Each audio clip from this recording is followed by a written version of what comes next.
আসসালামু আলাইকুম, শুভেচ্ছা সবাইকে। হ্যালো বন্ধুরা, আজকে আমরা একটা নতুন রেসিপি করব। আজকে আমরা কি তৈরি করব সাফওয়াত? বড়ই আচার। বড়ই আচার। ওকে, আমাকে সাহায্য করবে। এখানে কে আছে প্রথমে? সারোয়ার। সারওয়াত রেহনুমা। তারপরে কে? সাফওয়াত। এরপরে কে? তাইবা। ওকে, এখন আমরা হচ্ছে শুরুতেই আমাদের শুকনো বড়ই একটু ধুয়ে নিছি। এগুলো এখন সিদ্ধ করতে দিব। আমরা পানি আগে বসাইছি, এই পর্যায়ে সিদ্ধ করার জন্য আমরা চুলায় দিয়ে দিলাম। একটু ভালো করে সিদ্ধ করলে হচ্ছে বড়ইয়ের মশলাটা ঢুকবে। তো আমরা এই পর্যায়ে 10 মিনিটের জন্য ডাকতে লাগবে। আমরা সিদ্ধ করার জন্য একটু ডেকে দিব। আমরা একটু চেক করে নিচ্ছি যাতে পুড়ে না যায়, এবং ভালো করে সিদ্ধ হলে যেটা হবে, বিভিন্ন ধরনের আচারের যে মশলাগুলো আমরা ইউজ করব সেগুলো হচ্ছে বড়ের মধ্যে ভালোভাবে ঢুকবে। সিদ্ধ করার জন্য 10 মিনিটের জন্য আমাদের রেখে দিতে হবে। আমি আবারও ডেকে দিচ্ছি। এখান দেখাই না, এই পর্যায়ে আমরা সরিষা তেল নিলাম, শুকনো মরিচ, পাঁচফোড়ন, এগুলো আমরা একটু তেলে নেব। গরম হোক, সরি ঠান্ডা মধ্যে দিয়েছি।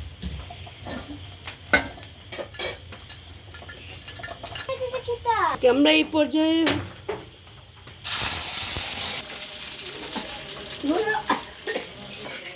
শুকনো মরিচ, পাঁচফোড়ন আর শুকনো মরিচ আমরা একটু তেলে নিচ্ছি, তেলে ভেজে নিচ্ছি। আমরা সেদ্ধ বড়ই নামিয়ে রেখেছি হচ্ছে পানি ঝরে যাওয়ার জন্য। এই পর্যায়ে হাঁড়িটা একটু ক্লিন করে নিচ্ছি আরেকবার, যাতে পুড়ে না যায়। তেল গরম করার পরে এর মধ্যে রসুন দিয়ে দিব, তার মধ্যে তেলে নেওয়া মরিচ দিয়ে দিলাম। পেঁয়াজ ভাজার সময় সামান্য লবণ, 1 চামচ লবণ দিয়ে দিলাম, 1 চা চামচ পেঁয়াজ, রসুন। এখন হচ্ছে আমরা আমাদের বড়ই দিয়ে দিব সরষের তেলের মধ্যে। বড়ের যে তেজপাতাও রাখা ছিল, তেজপাতাও দিয়ে দিলাম। এইটা দিয়ে ননস্টিক যাবে না।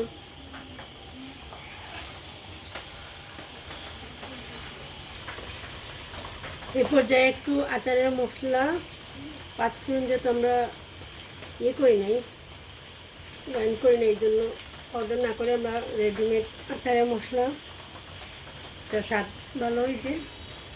মেমরি আচার মশলাটা সুন্দর দিতে, আচার মশলা সামান্য দিয়ে দিলাম। এই পর্যায়ে আমরা দিব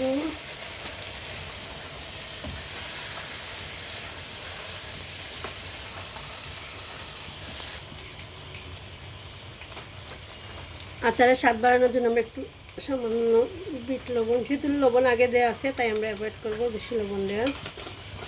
বিট লবণ ইউজ করলাম। এখন মিষ্টিটাতে বসে না যায়, আমরা বিট লবণ দেওয়ার পর একটু ভালোভাবে নেড়ে নিচ্ছি যাতে বসে না যায়, কারণ একটু পুরো আগুনের আঁচও কমিয়ে নিয়েছি, পুড়ে গেলে স্বাদ নষ্ট হয়ে যাবে। আমরা এই পর্যায়ে ইউজ করবো গুড়। চিনির পরিবর্তে কেউ চাইলে চিনি ব্যবহার করতে পারে, কেউ চাইলে গুড়। আমার বাসায় যেহেতু গুড় ছিল, এবার শীতে আনাইছিলাম গুড়, খুবই টেস্টি। গুড় দিলাম, গুড়টি একটু ভালোভাবে নেড়ে নিচ্ছি। চেষ্টা করি সিজনাল যে ফল বা যে আম বা বড় এগুলো দিয়ে আমি আচার তৈরি করতে, কাঁচা খাওয়ার পাশাপাশি এটা আমরা সংরক্ষণ করে পরবর্তীতেও খেতে পারি। তো চেষ্টা করি প্রত্যেকবারই এই সিজনাল ফল দিয়ে আচার করার। আগে কিছুদিন আগে আমসত্ত্ব করেছিলাম, এখন আজকে হচ্ছে বড়ই ছিল, এই বড়ই দিয়ে অনেক দিন থেকেই বাসায়, বাট কাজের ফাঁকে সময় করে উঠতে পারতেছিলাম। তো এখন দিলাম। এবং আমি সব সময় যেটা করি, আমার সাথে আমার বাসার বাচ্চাদেরকে রাখার চেষ্টা করি, তাদের তারাও শিখে আগ্রহী হয়। কারণ এখনকার বাচ্চারা তো যে বার্গার পিৎজা এগুলো ছাড়া বা আমাদের সময়কার যেগুলো ন্যাচারাল খাবার এগুলো তো তারা চিনেই না বা খেতেও চায় না। আগ্রহ মানে চিনে না, যেগুলো বা চিনে বা বাসায় আনা হয় তারা খাওয়ার ক্ষেত্রে আগ্রহী হয় না। তাই যে কোনো খাবার প্রস্তুতের সময় অ্যাটলিস্ট চেষ্টা করি তাদের এঙ্গেজমেন্ট করতে। যেমন আমার ক্যামেরায় মুহূর্তে সারবাচ্চা এখনো মাছের ধরে আছে, জানি খুব ভালো হবে না, হয়তো এক্সপার্ট ক্যামেরা, আমরা ভালো ক্যামেরা নিয়ে করে নিই। বাট যেইটা অ্যাভেলেবল আছে, যেহেতু আমরা মোবাইল ইউজ করছি, ভিডিও হয়তো এত ভালো হবে না, বাট আমাদের যেটা অ্যাভেলেবল আছে সেটা নিয়ে আমাদের শখের রান্নাবান্না। তো আমরা টক ঝাল মিষ্টি আচারের মধ্যে মিষ্টি দিলাম, বড়ই টক আছে, তারপরে টকের স্বাদটা একটু বাড়ানোর জন্য খুব মজা হয়েছে। একটু তেঁতুল দিই, এই যে তেঁতুল আমরা আগে ভিজিয়ে রাখছিলাম, এখান থেকে সব দিব না,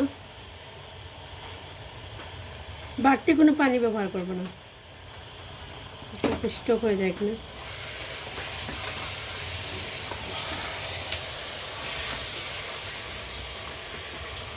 ভালোভাবে নেড়ে দিচ্ছি যাতে মশলা সব দিক দিয়ে সমানভাবে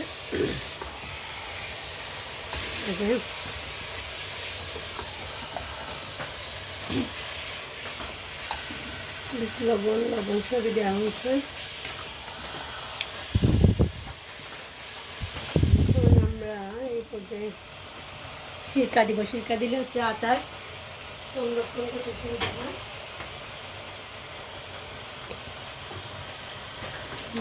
সিরকা আছে, সিরকা ঢেলে নেই।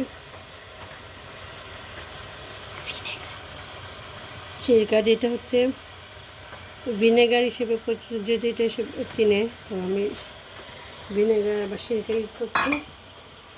সিরকা ইউজ করলে সাধারণত একটা বালা থাকের মধ্যে হচ্ছে রোদেও শুকাইতে পারবো না, টানা বৃষ্টি হচ্ছে কালকে থেকে, রোদে না শুকাইলে দেখা যায় সব তাপ পরে যাওয়ার ইয়ে থেকে ভয় থাকে।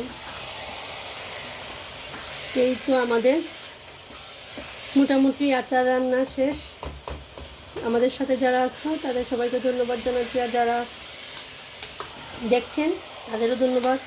আশা করি পরবর্তী রেসিপি নিয়ে আবার হাজির হব। সেই পর্যন্ত সবাই ভালো থাকবেন। আসসালামু আলাইকুম। এই হচ্ছে আমাদের লাইট অফ করো, লাইট অফ করলে ভালোভাবে দেখা যাবে। এই হচ্ছে আচার, অল্প আচার নিয়েছি, তো আমরা শেষ করে দিচ্ছি। সবাই দোয়া আমাদের জন্য দোয়া করবেন। আল্লাহ হাফেজ।